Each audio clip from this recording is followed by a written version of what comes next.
Hi, so today we're going to fix the dreaded internal dry battery issue on your Pokemon Emerald or any other type of Game Boy game. And when you put your game into your Game Boy, like that,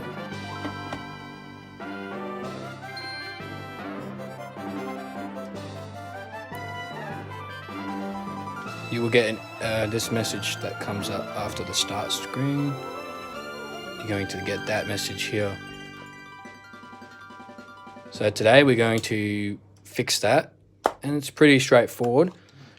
But you need a wide-tipped screwdriver for this screw here. Focus. But yeah, this screw goes into the back, so you take that out, so unscrew it with your screwdriver, and then the game will slide. You slide it down, and then you're exposed to the game itself. Take it out of the casing. This is the old battery. I've already pre-removed it, but you can just scrape it out with a little screwdriver, like maybe a little flat head like this one. Pretty cheap. Grab your new battery, and a lot of people say you need to solder it, but you don't need to. So you grab some electrical tape. So take some off, cut it about that length. Then what you want to do is you want to slide your tape underneath the bottom tongue like that,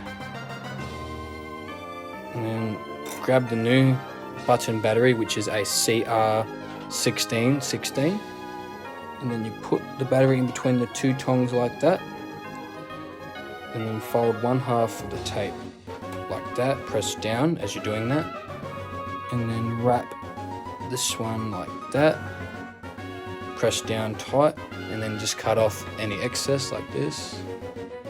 So just cut that, and that's it. Just wrap the battery up into the electrical tape like that, put it back into your cap. Okay, slide it, push it in, slide it up till it clicks, put the screw back in, and then put it back into your Game Boy and see what happens.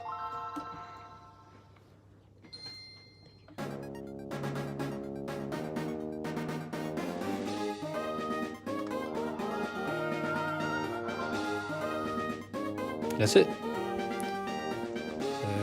So let's go into it. No more error message. That's it. Thank you for watching.